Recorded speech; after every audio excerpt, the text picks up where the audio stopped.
বিসমিল্লাহির রহমানির রহিম। আসসালামু আলাইকুম।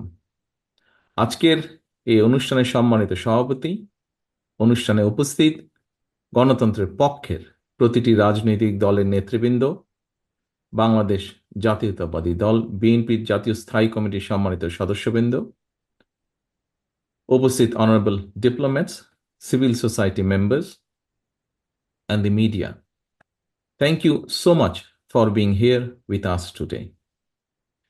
আজকে আমরা যারা এখানে উপস্থিত হয়েছি, আমাদের রাজনৈতিক দর্শনে হয়তো কিছু ভিন্নতা আছে, সেটি স্বাভাবিক। তবে আমি বিশ্বাস করি ভিন্ন ভিন্ন রাজনৈতিক ধারার মাঝেও বৃহত্তর পরিসরে আমাদের সবার মাঝে একটি বিষয় আদর্শিক ঐক্যমত রয়েছে। আর সেই বিষয়টি হলো একটি গণতান্ত্রিক বাংলাদেশ প্রতিষ্ঠা। আমরা সবাই এমন একটি দেশ গড়তে চাই যেখানে আর কখনো ফ্যাসিবাদ বা স্বৈরাচার মাথাচাড়া দিয়ে উঠবে না বা উঠতে পারবে না। আমরা সবাই একটি স্বাধীন ও সার্বভৌম বাংলাদেশ চাই, যেখানে জনগণের অধিকার ও স্বাধীনতা কেউ কেড়ে নেবে না।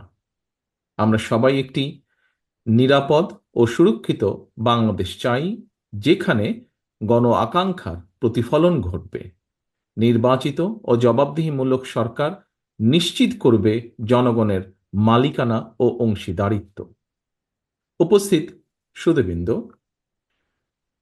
ফ্যাসিবাদের সময় আমরা তথাকথিত উন্নয়নের রাজনীতি দেখেছি, কিন্তু পতিত সেই রাজনীতির ভিত্তি ছিল দুর্নীতি, দুঃশাসন ও দুর্বৃত্তায়ন। অন্যদিকে জনগণের ভোটে বিএনপি যদি সরকার গঠন করে, আপনারা দেখতে পাবেন আমাদের ৩১ দফার আলোকে জনগণের ক্ষমতায়ন ও অংশীদারিত্বের রাজনীতি। আমাদের রাষ্ট্র পরিচালনার ভিত্তি হবে rule of law, human rights and freedom of expression. আমরা মনে করি একটি দেশে নির্বাচিত সরকারের প্রথম কাজ হচ্ছে রাষ্ট্রকে নিয়মতান্ত্রিক উপায়ে পরিচালনা করা, যেন রুলস বেসড অর্ডার ঠিক থাকে। রাষ্ট্রে যদি রুল অফ ল থাকে, অ্যাকাউন্টেবিলিটি অ্যান্ড গুড গভর্নেন্স থাকে, তাহলে ন্যাচারালি সেখানে সাস্টেনেবল এবং ইনক্লুসিভ ডেভেলপমেন্ট হবে। আওয়ামী লীগের মতন পরিবারতন্ত্র বা অলিগার্কি তৈরি হবে না। ডিভিশন এবং ডিসক্রিমিনেশন থাকবে না। সমাজের প্রতিটি স্তরে পলিটিসাইজেশন বা ইনস্টিটিউশনাল কলাপস ঘটবে না। আমরা যদি একটি রুল বেসড রাষ্ট্র কাঠামো নিয়ে আসতে পারি, সারা পৃথিবী থেকে প্রাইভেট ইনভেস্টমেন্ট এবং প্রাইভেট ক্যাপিটাল নিজ গতিতেই বাংলাদেশে আসবে।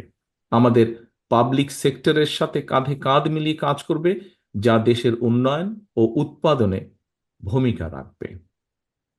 প্রিয় উপস্থিতিবৃন্দ, আমরা নিশ্চিত করতে চাই, সর্বোচ্চ চেষ্টা থাকবে আমাদের, আগামীর বাংলাদেশে আর কোনো ব্যক্তি, এমনকি প্রধানমন্ত্রীও স্বৈরাচারী হয়ে ক্ষমতার অপব্যবহার যেন করতে না পারে বা পারবে না। রাষ্ট্রের সর্বোচ্চ পর্যায় থেকে শুরু করে সরকারের প্রতিটি লেভেলে চেষ্টা করা হবে নিশ্চিত করতে কেউ জবাবদিহিতার ঊর্ধ্বে নয়, কেউ আইনের ঊর্ধ্বে নয়। বিএনপি রাষ্ট্র পরিচালনার দায়িত্ব পেলে আমরা দলমত নির্বিশেষে প্রতিটি নাগরিকের মত প্রকাশের স্বাধীনতা নিশ্চিত করতে চাই।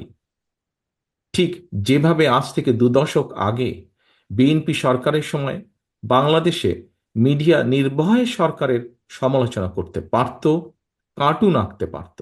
আপনাদের অনেকেরই নিশ্চয়ই মনে আছে, তৎকালীন প্রধানমন্ত্রী বেগম খালেদা জিয়া এবং আমাকে নিয়ে মিডিয়ার একাংশ ভিত্তিহীন সংবাদ পরিবেশন করেছিল, media trial and propaganda campaign করেছিল।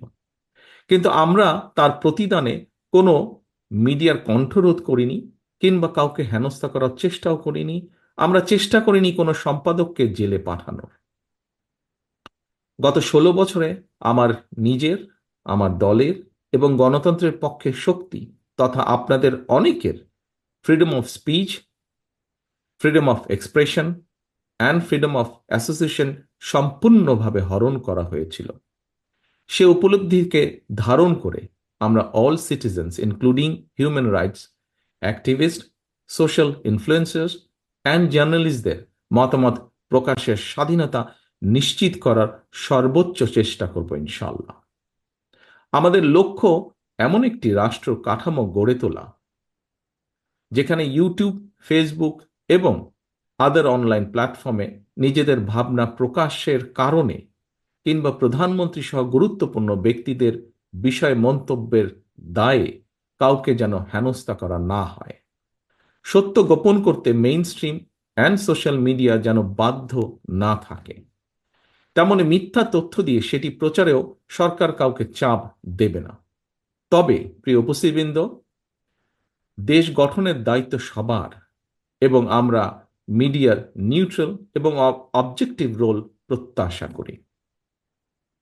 Extrajudicial killing, enforced disappearance, excessive use of force, politically motivated trial, mass arrest without warrant, and gross human rights violationের যে ভয়ের সংস্কৃতি গত 16 বছরে গড়ে উঠেছিল, জনগণের ভোটে নির্বাচিত বিএনপি সরকারের সর্বোচ্চ চেষ্টা থাকবে সেটি নির্মূল করার জন্য।